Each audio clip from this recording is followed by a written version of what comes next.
Déclaration du conseil de M. Ousmane Sonko. Alors, quel est l'initialement de ce procès-là aujourd'hui? C'est un boycott. Écoutez, nous n'avons pas boycotté, nous sommes des avocats et nous contribuons à l'œuvre de la justice. Ce dossier ne méritait aucun boycott parce que nous avons entendu en tant qu'avocats, nous avons vu en tant que praticiens du droit des dossiers vides. Ce dossier n'était pas vide, il était ridicule.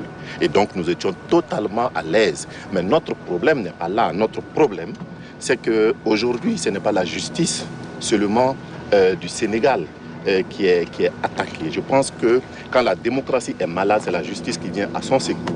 Ce que l'on a vu aujourd'hui est plus qu'un déni de justice.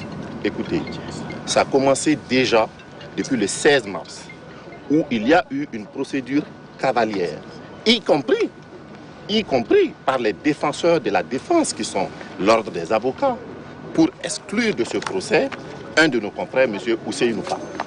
Et nous avons été surpris d'entendre que notre confrère, Maître Juan Branco, a été refusé d'accès dans le pays de la Teranga. Malgré tout, nous avons comparu par respect pour le tribunal.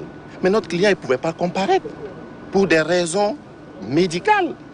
Mais le tribunal aujourd'hui est allé jusqu'à refuser d'entendre pourquoi notre client n'est pas là. Et à partir de ce moment, nous avons compris qu'il ne s'agissait pas en fait d'ouvrir la justice pour M. Ousmane Sonko. Il s'agissait tout simplement d'utiliser la justice pour sanctionner M. Ousmane Sonko et en tirer d'autres avantages. À partir de ce moment, en tant qu'avocat, vous comprenez bien que nous ne pouvons en aucun cas nous solidariser de pareilles forfaitures. Et j'ai personnellement interpellé dans la salle le délégué de l'ordre des avocats pour lui dire: vous êtes la défense de la défense. Quand vous regardez ça, vous avez la possibilité de demander au tribunal une suspension pour régler ça dans le respect des principes de notre ordre. J'ai été surpris et choqué que même la défense de la défense ait refusé de défendre la défense au Sénégal. Vous êtes sorti alors que l'audience se poursuit. Ne craignez-vous pas que votre client soit condamné d'office? Écoutez, comme on dit, on n'a rien à craindre de l'avenir quand le présent recèle le pire. Lorsque des juges refusent de savoir pourquoi quelqu'un ne comparaît pas, évidemment qu'on n'est pas dans une justice. Dans une justice moyenne, forcément, on va sauver les apparences. Et quand on n'est pas prêt à sauver même les apparences, on sait ce qui va se passer. Nous, notre rôle en tant qu'avocats, c'est de contribuer à l'œuvre de la justice. Nous ne sommes pas là pour être complices à la destruction de la justice. La marche à suivre dans le prochain jour. Oui, ben allez-y. Comment est-ce que vous qualifiez donc ce procès qui est en train de se tenir? Est-ce un procès selon vous? D'abord, je veux faire une déclaration. Il y a des années déjà, j'avais dit que l'État du Sénégal avait rompu avec la démocratie et l'État de droit. Et chemin faisant, aujourd'hui, il est manifeste que la politique a fait irruption dans le palais de justice.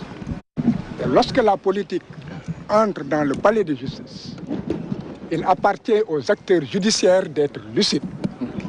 Sinon, c'est de la folie. Ce matin, nous avons assisté à une véritable folie judiciaire. Un tribunal qui a perdu son droit et son latin. Je ne vais pas développer, c'est des questions de droit, mais déjà le tribunal s'est fourvoyé et ne peut pas rendre une décision qui puisse ne pas, en fait, violer le droit à un procès équitable. Et du point de vue procédural, je ne développe pas.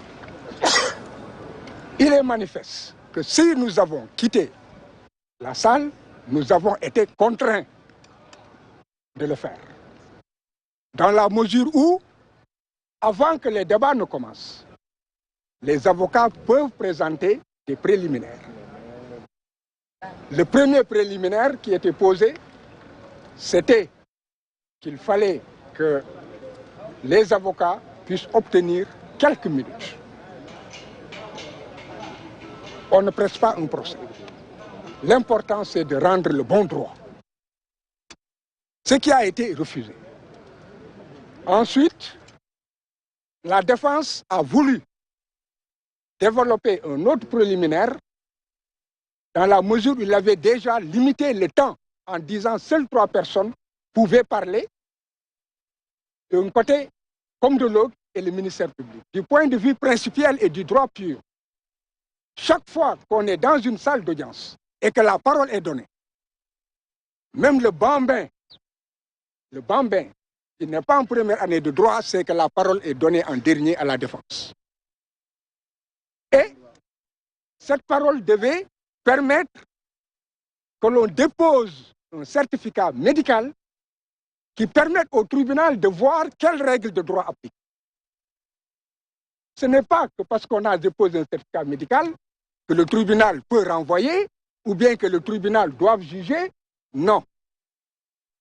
Cela dictait une autre règle procédurale.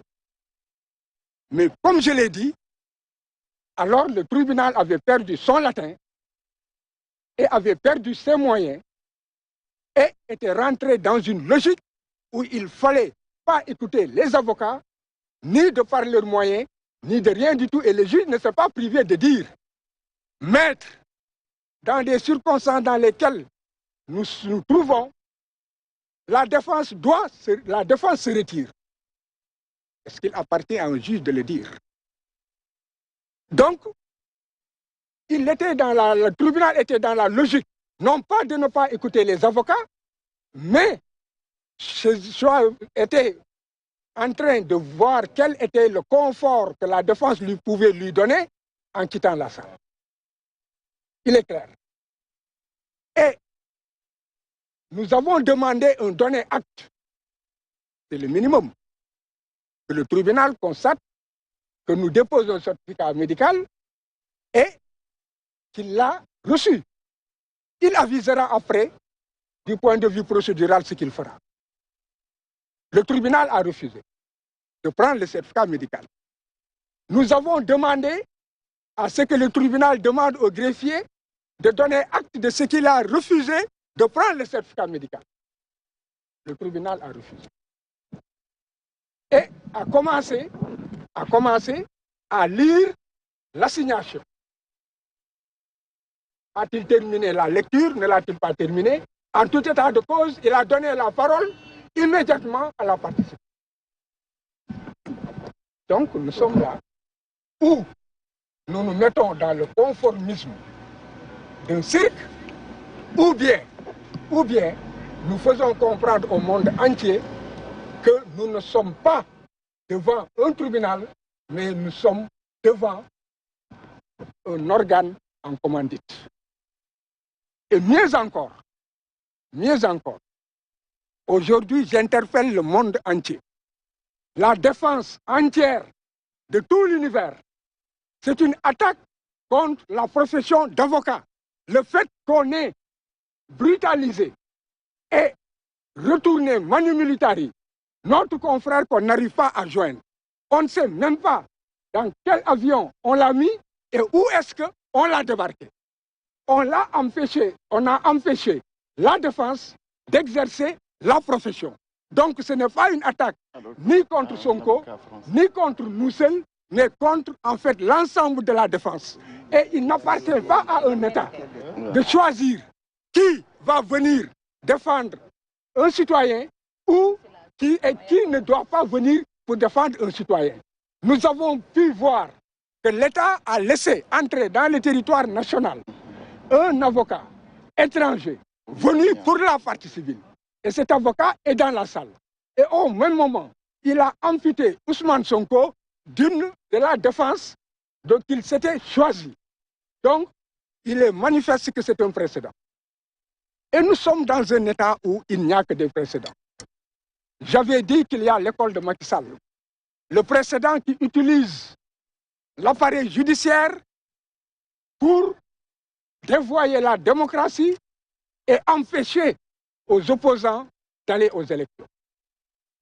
Il y a une seconde école de Macky Sall cette école, c'est que désormais, les États empêcheront la défense de faire venir des avocats de notre pays. Voilà pourquoi cela interpelle la défense de tout l'univers. Et je pense qu'il y aura en fait des réactions fortes. Rien que pour cela, même sans le fait qu'il n'ait pas reçu le certificat médical, les avocats n'avaient pas le droit de plaider et la partie civile n'avait pas le droit de rester parce que les avocats, c'était un monde unique, c'était un monde solidaire. Maintenant, ce qu'il y a lieu de dire, c'est que Ousmane Sonko a déposé des certificats médicaux qui font qu'il se trouve dans un état d'incapacité. Ce certificat médical, je l'ai dit, haut et fort, n'empêchait pas le tribunal de continuer ses débats et de trancher. Et de donner aussi la parole aux avocats. Mais il est manifeste, comme je l'ai dit, il y avait des erreurs et le tribunal a perdu son latin et son droit. Sauf que la loi dit qu'à l'absence du prévenu, les clients, les avocats ne peuvent pas plaider. Est-ce que vous confirmez? Vous savez, vous n'allez pas. En tout cas, c'est ce qu'a dit le juge. Non, laissez-moi répondre. Et les avocats de la partie civile, à l'absence du prévenu, vous ne pouvez pas plaider votre client. Oui, bon. Qu'est-ce que vous répondez à ça? Ce que je réponds, vous êtes dans la règle de droit et les moins faciles que cela. Si j'ai dit que le juge a perdu son latin, entendez que le cours de la justice devait continuer. Et les avocats devaient être entendus.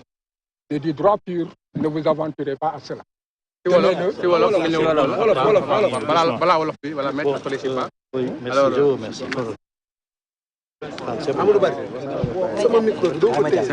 Vous êtes bon, les gars?